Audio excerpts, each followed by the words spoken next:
India. और अब बात यूपी के बिजनौर में मारे गए एनआईए के अधिकारी तंजील अहमद की। उनको कल दिल्ली में पूरे राजकीय सम्मान के साथ सुपुर्द खाक किया गया। तंजील अहमद की शनिवार की रात हत्या कर दी थी। 2 हमलावरों ने बिजनौर में उन पर हमला किया गया था, उन्हें गोलियां मारी गई थी और उसके बाद अब यूपी पुलिस की एसटीएफ, एटीएस और एनआईए की टीमें हत्या की जांच कर रही हैं। जांच अधिकारी हत्या के पीछे आतंकी पहलू होने की आशंका से भी इनकार नहीं कर रहे, क्योंकि तंजील अहमद देश में इस्लामिक स्टेट के सक्रिय होने से लेकर कई अन्य आतंकी मामलों की जांच से जुड़े हुए थे।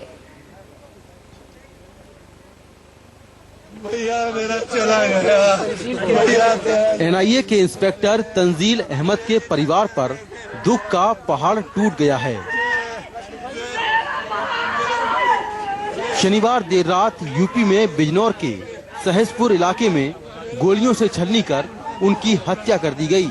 वो अपनी भांजी की शादी से लौट रहे थे, तभी बाइक पर सवार 2 अनजान लड़कों ने उनकी वैगन आर कार रुकवाई। इसके बाद उन्होंने तंजील अहमद पर ताबड़तोड़ गोलियां बरसाईं, जिससे उन्होंने मौके पर ही दम तोड़ दिया। हमले में उनकी पत्नी फरजाना घायल हो गयीं। पीछे बैठी 16 साल की बेटी और 12 साल का बेटा बाल बाल बच गए। करीब 1 किलोमीटर पीछे ही दूसरी कार में आ रहे तंजील के भाई और भाभी ने पूरा वाकया बताया।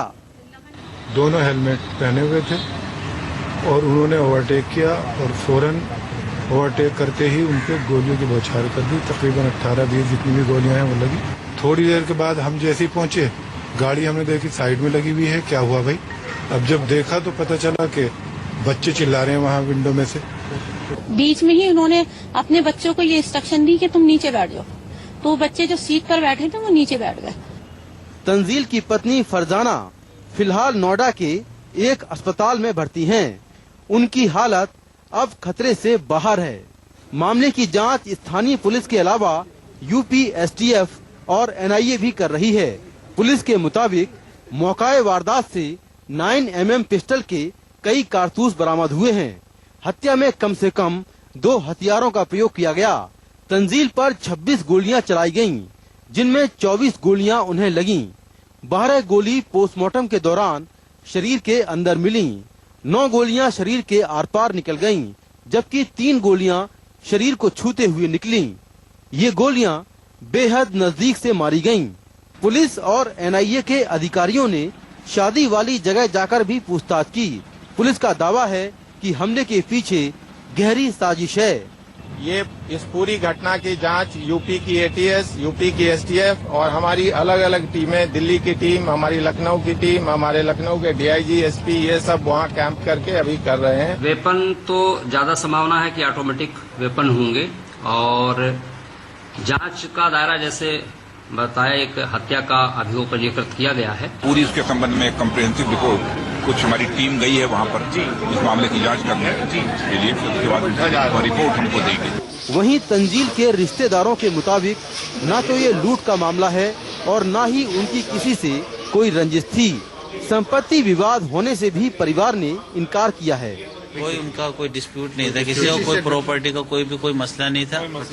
उनके पास दोनों भाइयों के पास तकरीबन अपना अपना सही था, बराबर था मामला। बीएसएफ में असिस्टेंट कमांडेंट रहे तंजील 6.5 साल से एनआईए में डेप्यूटेशन पर तैनात थे। कई अहम आतंकी मामलों की जांच से जुड़े तंजील दिल्ली में शाहीन बाग इलाके के इसी घर में रह रहे थे। यहाँ भी पड़ोसी उन्हें विनम्र शख्स के तौर पर जानते थे और कम ही लोगों को पता था कि वो एनआईए में हैं। तंजील अहमद को जिस तरह से मारा गया, उससे ये तो साफ है कि इस पूरी घटना के पीछे गहरी साजिश है। हालांकि हमलावर कौन थे और उनका मकसद क्या है, ये जांच के बाद ही साफ होगा। बिजनौर से जुबैर और नई दिल्ली से कैमरामैन मनोज के साथ मैं मुकेश सिंह, एनडीटीवी इंडिया।